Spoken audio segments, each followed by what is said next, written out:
नमस्कार, सुप्रभात। आप देख रहे हैं खबर एचपी और समय हो चला है हिमाचल की 25 बड़ी खबरों को जानने का। तो आइए एक नजर डालते हैं 25 बड़ी खबरों पर फटाफट अंदाज में। इससे पहले यदि आप वीडियो को लाइक नहीं किए तो लाइक कर दीजिए और चैनल को सब्सक्राइब कर लीजिए। हिमाचल के सभी सरकारी स्कूलों में 17 अगस्त को छुट्टी, शिक्षा निदेशालय ने जारी किया आदेश। हिमाचल प्रदेश के सभी सरकारी स्कूलों में 17 अगस्त 2026 को छुट्टी रहेगा। स्कूल शिक्षा निदेशालय ने स्वतंत्रता दिवस समारोह में विद्यार्थियों और शिक्षकों की उत्साहपूर्ण भागीदारी को देखते हुए यह छुट्टी घोषित की है। इस संबंध में निदेशक स्कूल शिक्षा आशीष कोहली ने आदेश जारी किए। शिक्षा निदेशालय की ओर से जारी किए गए आदेश के अनुसार प्रदेश सरकार की मंजूरी के बाद 17 अगस्त 2026 यानी कि सोमवार को राज्य के सभी सरकारी स्कूलों में छुट्टी रखने का निर्णय लिया गया। यह अवकाश स्वतंत्रता दिवस के अवसर पर स्कूल स्तर, उपमंडल स्तर, जिला स्तर और राज्य स्तर पर आयोजित समारोह में विद्यार्थियों और शिक्षकों की उत्साहपूर्ण भागीदारी के बदले दिया गया है। हिमाचल राज्य चयन आयोग ने जेबीटी भर्ती परीक्षा परिणाम निकाला। 16,197 में से 1459 अभ्यर्थी दस्तावेज सत्यापन के लिए चुने। हिमाचल राज्य चयन आयोग ने स्कूल शिक्षा विभाग में जेबीटी ट्रेनी के 600 पदों को भरने के लिए आयोजित कंप्यूटर आधारित स्क्रीनिंग टेस्ट का परिणाम घोषित कर दिया। आयोग ने परिणाम अपनी आधिकारिक वेबसाइट पर उपलब्ध करवा दिया। परीक्षा में उत्तीर्ण 1459 अभ्यर्थियों को दस्तावेज सत्यापन के लिए बुलाया जा रहा है। जेबीटी ट्रेनी पोस्ट कोड 26,015 के तहत 600 पदों को भरने के लिए कुल 16,197 उम्मीदवारों ने आवेदन दिया था। इनमें से 14,270 उम्मीदवारों ने कंप्यूटर आधारित स्क्रीनिंग टेस्ट में भाग लिया। मणिमहेश यात्रा धनचो में बीएसएनएल का टावर स्थापित, कहां तक मिलेगा श्रद्धालुओं को मोबाइल नेटवर्क। हिमाचल प्रदेश की मणिमहेश यात्रा 2026 के मुख्य और दुर्गम पड़ाव धनचो में भारत संचार निगम लिमिटेड ने अपना मोबाइल टावर स्थापित कर नेटवर्क सेवा शुरू कर दी है। इस महत्वपूर्ण संचार सुविधा के शुरू होने से धनचो और आसपास के संवेदनशील यात्रा क्षेत्र में मोबाइल सिग्नल की समस्या पूरी तरह दूर हो गई है, जिससे देश विदेश से आने वाले हजारों श्रद्धालुओं के साथ साथ राहत व बचाव दलों को बड़ा लाभ मिलेगा। जीव विज्ञान शिक्षक भर्ती का फाइनल परिणाम घोषित, 77 उम्मीदवारों का चयन। हिमाचल प्रदेश राज्य चयन आयोग ने शिक्षा विभाग में जीव विज्ञान के शिक्षकों के 78 पदों को फिक्स मानदेय के आधार पर भरने के लिए पोस्ट कोड 26,017 के तहत आयोजित कंप्यूटर आधारित परीक्षा में सफल हुए उम्मीदवारों के दस्तावेजों की जांच के बाद अंतिम परिणाम घोषित कर दिया है। आयोग के सचिव डॉक्टर विक्रम महाजन ने बताया कि इन पदों के लिए कुल 3538 उम्मीदवारों ने आवेदन किया था, जिनमें से 2878 उम्मीदवारों ने कंप्यूटर आधारित परीक्षा दी थी और इस परीक्षा में 192 उम्मीदवारों का चयन दस्तावेजों की जांच के लिए किया गया है। उन्होंने बताया कि 7 व 10 अगस्त को दस्तावेजों की जांच के बाद 77 उम्मीदवारों का चयन किया गया। वहीं पात्र उम्मीदवार न मिलने के कारण एससी वर्ग का एक पद खाली रह गया। उन्होंने बताया कि यह अंतिम परिणाम सभी उम्मीदवारों के नाम, रोल नंबर व अंकों सहित आयोग की वेबसाइट hrc.hpgov.in पर उपलब्ध करवा दिया गया है। हिमाचल में पेपर लीक करने वाले और बेचने वाले आज सलाखों के पीछे। हिमाचल में पेपर लीक करने वाले और पेपर बेचने वाले आज जेल की सलाखों के पीछे। प्रदेश की वर्तमान कांग्रेस सरकार के कार्यकाल में कोई पेपर लीक नहीं हुआ। योग्य गुरु बाबा रामदेव द्वारा 80वें स्वतंत्रता दिवस पर हरिद्वार में दिए गए बयान को लेकर पूछे गए सवाल के जवाब में मुख्यमंत्री ठाकुर सुखविंदर सिंह सुक्खू ने रविवार को शिमला में मीडिया से यह बात कही।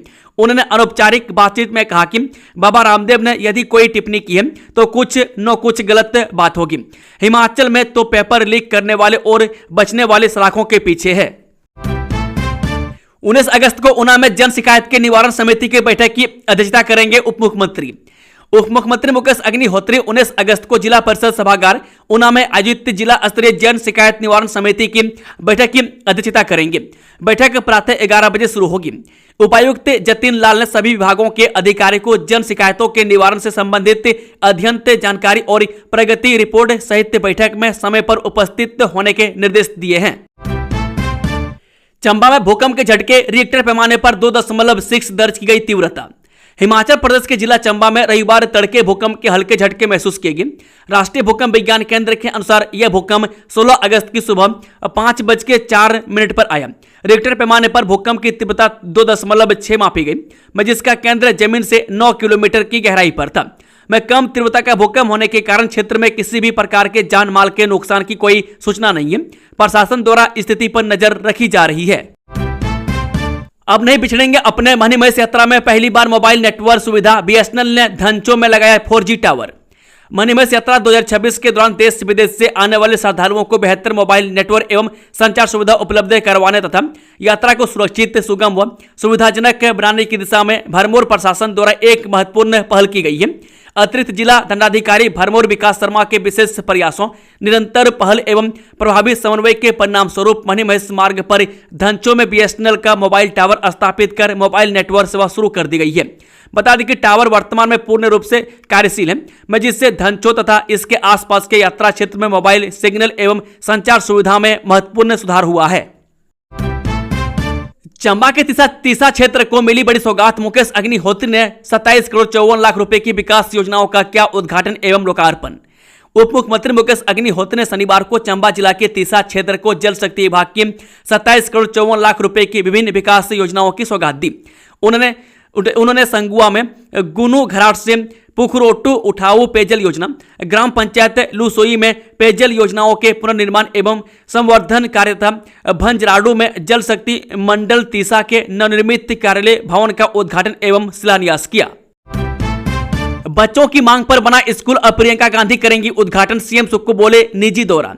कांग्रेस सांसद प्रियंका गांधी वाड्रा के हिमाचल प्रदेश दौरे को लेकर मुख्यमंत्री सुखविंदर सिंह सुक्खू ने स्पष्ट किया है कि यह उनका कोई आधिकारिक कार्यक्रम नहीं है।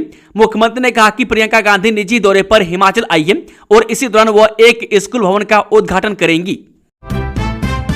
50 करोड़ से सुधरेगी हनोगी टनल, सितंबर अंत तक तैयार करने का लक्ष्य, जाने अपडेट। किरतपुर मनाली फोरलेन परियोजना के तहत हनोगी के पास क्षतिग्रस्त हुई नवनिर्मित टनल की मरम्मत का काम शुरू हो गया। मैं करीब 50 करोड़ रुपए की लागत से होने वाले इस कार्य को सितंबर महीने के अंत तक पूरा करने का लक्ष्य रखा गया। मरम्मत पूरी होने के बाद दयोड़ से हनोगी तक बनी टनलों को यातायात के लिए खोलने की संभावना है। बता दें कि हनोगी टनल के मुहाने के पास से पहाड़ी दरकने के कारण टनल के करीब 24 मीटर लंबे हिस्से को भारी नुकसान पहुंचा था। इसके चलते दयोड़ से हनोगी तक तैयार की गई 4 टनलों का निर्माण कार्य पूरा होने के बावजूद इनमें अभी यातायात शुरू नहीं किया जा सका है। शिमला घूमना है तो महंगी टैक्सी से बचें, बुक करें प्रीपेड कैब, सस्ती और सेफ जाने रेट। राजधानी शिमला में टैक्सी का मनमाना किराया चुकाने से बचना है तो पर्यटकों और स्थानीय लोगों के लिए प्रीपेड टैक्सी एक बेहतर विकल्प हो सकती है। आईएसबीटी बस स्टैंड टूटीकंडी के समीप प्रीपेड टैक्सी सेवा के लिए पुलिस विभाग ने काउंटर तैयार किया। शहर में निर्धारित दरों पर टैक्सी लेने के लिए यात्रियों को आईएसबीटी टूटीकंडी स्थित प्रीपेड टैक्सी काउंटर पर जाना होगा। यहां यात्रा से पहले निर्धारित किराया जमा करने के बाद यात्री को भुगतान की स्लिप दी जाती है। यही स्लिप टैक्सी चालक को दिखानी होती है और चालक के यात्री को तय गंतव्य तक पहुंचाता है। हिमाचल बारिश से राहत नहीं, 17 से 18 अगस्त को इन जिलों में भारी से बहुत भारी बारिश का अलर्ट। हिमाचल प्रदेश में मानसून अभी थमने के मूड में नहीं है। पहाड़ों से लेकर मैदानी इलाकों तक बारिश का दौर जारी है और मौसम विभाग ने अगले कई दिनों के लिए भी बारिश की संभावना जताई है। 15 अगस्त को जारी मौसम बुलेटिन के अनुसार बीते 24 घंटों में राज्य के अधिकांश हिस्सों में हल्की से मध्यम बारिश हुई, जबकि कुछ स्थानों पर भारी से बहुत भारी बारिश दर्ज की गई। कांगड़ा के गुलेर में सबसे अधिक 13 सेंटीमीटर बारिश रिकॉर्ड हुई। कांगड़ा, एरो और हमीरपुर के नादौर में 10-10 सेंटीमीटर बारिश दर्ज की गई है। मछली के शौकीनों के लिए खुशखबरी, पोंग झील में 2 माह बाद फिर शुरू हुआ मत्स्य आखेट। पोंग झील में 2 माह का मत्स्य आखेट प्रतिबंध हट जाने के बाद रविवार को मत्स्य एकत्रीकरण केंद्रों में मछली पहुंचनी शुरू हो गई है। मछली ठेकेदारों की गाड़ियां भी मछली को मछली मंडी तक पहुंचाने के लिए पहुंच गई तथा मछलियों को पैक करके गाड़ियों में लोड किया जा रहा है। मछली के शौकीनों ने मत्स्य एकत्रीकरण केंद्रों पर पहुंचकर अपनी पसंदीदा प्रजाति की मछली खरीदी। प्रतिबंध हटने के कारण पोंग झील में भी कश्तियों से गुलजार हो गई। पोंग झील में 15 मत्स्य सहकारी सभाएं हैं तथा तकरीबन 2500 मछुआरे हैं। मछुआरों ने 15 अगस्त शाम 4 बजे के बाद झील में जाल लगा दिए थे तथा सारी रात कश्तियों में बैठकर ही झील किनारे गुजारी है। झील में 2 माह तक मत्स्य आखेट पर प्रतिबंध रहता है तथा ऐसे में 2 माह तक मछुआरों को दिहाड़ी करके अपने परिवार का पालन पोषण करना पड़ता है। पोंग झील में राहू, कतला, सिंगाड़ा, महासीर, मोरी इत्यादि प्रजाति की मछलियां पाई जाती हैं तथा इन प्रजातियों की पठानकोट, तलवाड़ा, दिल्ली सहित बाहरी मछली मंडियों में काफी डिमांड रहती है। बाबा रामदेव के समर्थन में उतरे सीएम सुक्खू, बोले तुरंत शुरू करें आंदोलन, हिमाचल में नहीं होते पेपर लीक। योग गुरु बाबा रामदेव द्वारा सरकारी नौकरी में कथित घोटाले को लेकर आंदोलन शुरू करने की चेतावनी पर मुख्यमंत्री सुखविंदर सिंह सुक्खू ने उनका समर्थन किया। मुख्यमंत्री ने कहा कि यदि बाबा रामदेव ने आंदोलन की बात कही है तो उन्हें तुरंत आंदोलन शुरू कर देना चाहिए। मैं सीएम सुक्कू ने कहा कि बाबा रामदेव ने जो टिप्पणी की है उसके पीछे निश्चित तौर पर कोई वजह रही होगी। उन्होंने हिमाचल प्रदेश में पेपर लीक के मुद्दे पर अपनी सरकार का बचाव करते हुए कहा कि प्रदेश में पेपर लीक करने वालों के खिलाफ कार्रवाई की गई है और ऐसे लोग सलाखों के पीछे हैं। वंदे मातरम के अपमान का आरोप सोनिया गांधी के खिलाफ बीजेपी नेता ने पुलिस में दर्ज कराई शिकायत। स्वतंत्रता दिवस पर नई दिल्ली में कांग्रेस मुख्यालय में राष्ट्रगीत वंदे मातरम के गायन के दौरान हुए विवाद के बाद भाजपा नेता विकास पुतुर ने रविवार को कर्नाटक के उर्वा पुलिस स्टेशन में कांग्रेस नेता सोनिया गांधी के खिलाफ औपचारिक शिकायत उर्वा पुलिस स्टेशन में दर्ज कराई है। पुतुर ने कहा कि अगर कर्नाटक कांग्रेस सरकार और पुलिस राष्ट्रीय गीत वंदे मातरम के गायन के दौरान हुए विवाद के बाद कांग्रेस नेता सोनिया गांधी के खिलाफ उनकी शिकायत पर कार्रवाई करने में विफल रहती है तो वह कर्नाटक हाई कोर्ट का दरवाजा खटखटाएंगे। हिमाचल में सरकारी कर्मियों को मिल गया सारा डीए, निराशा के बीच सोशल मीडिया पर मजेदार चुटकियां। स्वतंत्रता दिवस पर हिमाचल प्रदेश सरकार द्वारा प्रदेश के कर्मचारियों और पेंशनरों के लंबित महंगाई भत्ते यानी कि डीए और पे एरियर के भुगतान को लेकर कोई ठोस घोषणा न किए जाने पर कर्मचारियों में निराशा और रोष है। हिमाचल प्रदेश राज्य कर्मचारी महासंघ के प्रदेश अध्यक्ष नरेश ठाकुर ने कहा कि सरकार को कर्मचारियों की नाराजगी को हल्के में नहीं लेना चाहिए और प्रदेश के विकास में महत्वपूर्ण भूमिका निभाने वाले कर्मचारियों के हितों को सर्वोच्च प्राथमिकता देनी चाहिए। बता दें कि हिमाचल प्रदेश राज्य कर्मचारी महासंघ के प्रदेश अध्यक्ष नरेश ठाकुर ने कहा प्रदेश के कर्मचारियों को पूरी उम्मीद थी कि स्वतंत्रता दिवस के अवसर पर सरकार लंबे समय से लंबित डीए और पे एरियर के भुगतान की घोषणा करेगी। कर्मचारियों ने सरकार के हर आश्वासन पर भरोसा रखा, लेकिन आज भी उनकी वित्तीय देनदारियां लंबित हैं। स्वतंत्रता दिवस जैसे महत्वपूर्ण अवसर पर भी इस संबंध में कोई घोषणा न होना कर्मचारियों के लिए निराशाजनक है। जेबीटी भर्ती रिकॉर्ड में छेड़छाड़, एचपीआरसीए ने अभ्यर्थी के खिलाफ पुलिस में दर्ज कराई शिकायत। हिमाचल प्रदेश राज्य आयोग के रिकॉर्ड के साथ कथित तौर पर छेड़छाड़ किए जाने के मामले में संबंधित जेबीटी अभ्यर्थी के खिलाफ पुलिस को शिकायत भेजी गई है। हिमाचल प्रदेश राज्य आयोग के सचिव डॉक्टर विक्रम महाजन ने बताया कि यह मामला जेबीटी भर्ती परीक्षा के एग्जाम सेंटर आवंटन से जुड़ा है। आयोग की प्रारंभिक जांच में रिकॉर्ड के साथ कथित छेड़छाड़ किए जाने की बात सामने आई है और मामले को गंभीरता से लेते हुए पुलिस के पास भेज दिया गया है। शिमला में 22 दिनों से अनशन पर क्यों बैठे हैं शिक्षक, सरकार को दे दी ये चेतावनी, जाने क्या है मामला। हिमाचल प्रदेश में प्राथमिक शिक्षकों और सरकार के बीच विवाद लगातार बढ़ता जा रहा है। प्राथमिक शिक्षक संघ का शिमला में क्रमिक अनशन रविवार को 22वें दिन में पहुंच गया। अब महिला शिक्षक भी अनशन में शामिल हो गई है। वह शिक्षा के न्यू कॉम्प्लेक्स व्यवस्था का विरोध कर रहे हैं। उनका आरोप है कि सरकार शिक्षकों की मूल समस्याओं का समाधान किए बिना नई व्यवस्था लागू करने की तैयारी कर रही है। वह संघ ने साफ किया कि लिखित आश्वासन मिलने तक आंदोलन जारी रहेगा। कॉलेज गेट के बाहर छात्रा से मारपीट, थप्पड़ और लातों से पीटा, जान से भी मारने की दी धमकी। पुलिस थाना अंब के तहत किसी कॉलेज में पढ़ने वाली छात्रा ने 3 युवकों पर मानसिक उत्पीड़न, मारपीट और जान से मारने की धमकी देने के आरोप लगाए। छात्रा की शिकायत पर पुलिस ने गोंदपुर निवासी तीनों आरोपियों के खिलाफ बीएनएस की संबंधित धाराओं के तहत मामला दर्ज कर जांच शुरू कर दी है। शिकायत में छात्रा ने पुलिस को बताया कि उक्त तीनों युवक उसे आए दिन फवतियां कसकर परेशान करते थे, जिससे वो मानसिक रूप से परेशान थी। छात्रा के अनुसार 14 अगस्त को मैं कॉलेज के गेट के बाहर बस का इंतजार कर रही थी। इसी दौरान तीनों युवक वहां पहुंच गए। इसी दौरान उन्होंने मुझसे बदतमीजी शुरू कर दी। रोकने पर एक छात्र ने मेरे साथ मारपीट शुरू कर दी। छात्रा का आरोप है कि आरोपी युवक ने उसे थप्पड़ मारे और लातों से पीटा। इस दौरान उसे जान से मारने की धमकियां भी दी गई। घटना के बाद छात्रा घर पहुंची और उसने परिजनों को मामले की जानकारी दी। इसके बाद शनिवार देर शाम छात्रा अपने परिजनों के साथ शिकायत लेकर पुलिस थाना अंब पहुंची, जहां पुलिस ने शिकायत के आधार पर तीनों आरोपियों के खिलाफ मामला दर्ज कर लिया। वहीं छात्रा के साथ हुई घटना के बाद से लोगों में खासा आक्रोश है। लोगों ने आरोपी युवकों के खिलाफ सख्त से सख्त कार्रवाई करने की मांग की है, ताकि इस तरह की वारदात फिर से न हो। विधवा अनाथ के नाम पर पैसा इकट्ठा करके सरकार चलाने का हो रहा है इंतजाम, आर्फन एंड वीडियो सेस पर भड़के जयराम। हिमाचल सरकार द्वारा पेट्रोल डीजल पर आर्फन एंड वीडियो सेस लगाए जाने का नेता प्रतिपक्ष जयराम ठाकुर ने खुलकर विरोध जताया। वह साथ ही प्रदेश भर में कर्मचारियों के हो रहे विरोध प्रदर्शन को लेकर सीएम सुखविंदर सिंह सुक्खू को जमकर घेरा है। उन्होंने कहा कि आज से पहले प्रदेश की ऐसी स्थिति कभी नहीं थी। अब सीएम की घोषणाओं पर किसी को भी यकीन नहीं है। पेट्रोल डीजल पर सेस लगाने को लेकर नेता प्रतिपक्ष जयराम ठाकुर ने कहा, प्रदेश की आर्थिक स्थिति खराब है कि इसको हम समझते हैं, लेकिन अनाथ और विधवा के नाम पैसे इकट्ठा करके आप सरकार चलाने का इंतजाम कर रहे हैं। ये आज से पहले किसी सरकार ने नहीं किया। ये बेहद ही दुर्भाग्यपूर्ण है। इंडोनेशिया में आए 3 भूकंपों से मची तबाही, 47 लोगों की मौत, 157 घर क्षतिग्रस्त हो गई। नेशनल डिजास्टर मैनेजमेंट एजेंसी के शुरुआती आंकड़ों के मुताबिक शनिवार सुबह इंडोनेशिया में आए 7.7 तीव्रता के जबरदस्त भूकंप में कम से कम 47 लोगों की मौत की पुष्टि हुई है। बीएनपीबी के शनिवार तक के आधिकारिक आंकड़ों के अनुसार सबसे ज्यादा मौतें मंगाराई रीजेंसी में हुई, जहां 24 लोगों की जान गई। इसके बाद ईस्ट मंगाराई में 17 लोगों की मौत हुई। मेसिका 3, वेस्ट मंगाराई 1, नगाडा 1 और एंडे 1 रीजेंसी में भी मौतें दर्ज की गई। इस भूकंप से इंडोनेशिया के ईस्ट नुसा तेंगरा प्रांत में इमारतों और बुनियादी ढांचों को भारी नुकसान पहुंचा। बीएनपीबी के शुरुआती आंकड़ों के अनुसार 157 घर बुरी तरह क्षतिग्रस्त हुए, 41 घरों को मध्यम स्तर का नुकसान हुआ और 148 घरों को मामूली नुकसान पहुंचा।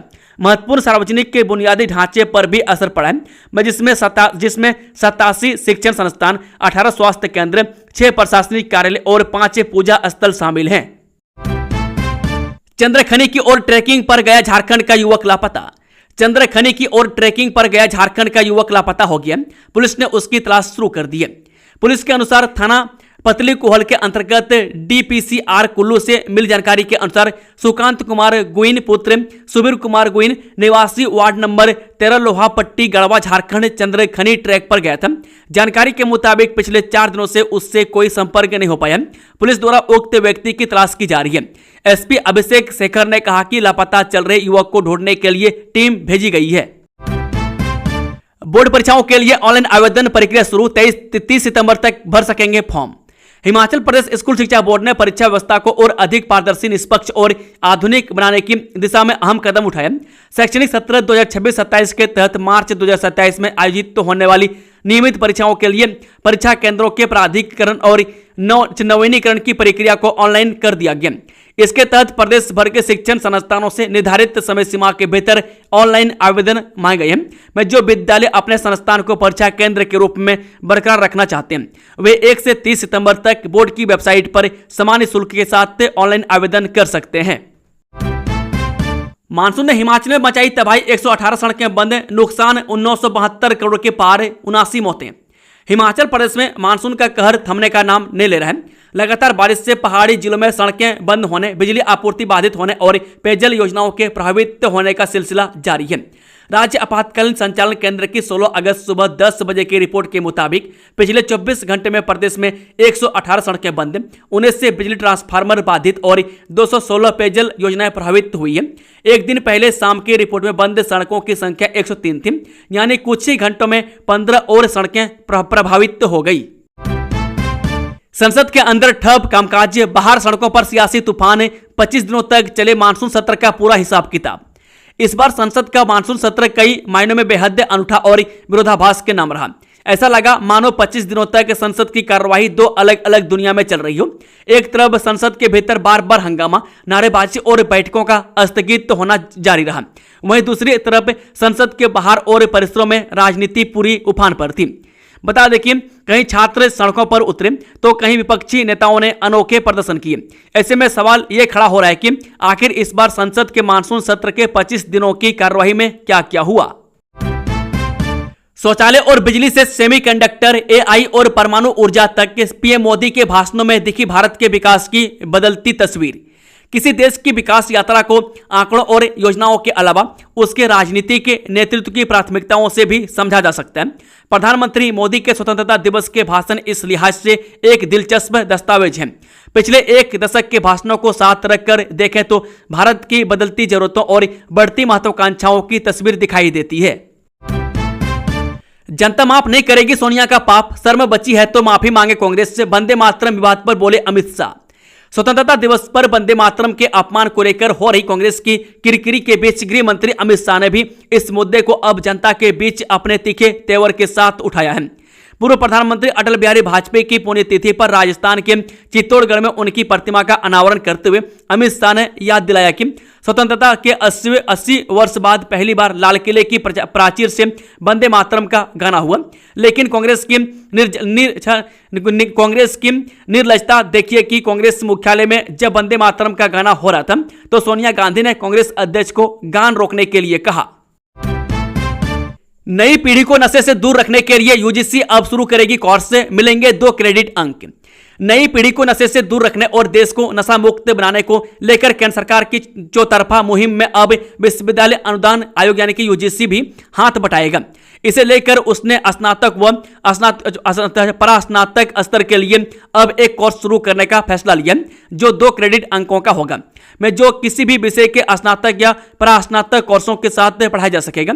इस कोर्स में नशे से बचाव से लेकर उपचार तक के सारे उपाय सुझाए गए हैं, जिससे जुड़कर नई पीढ़ी नशे की गिरफ्त से बच सकती है।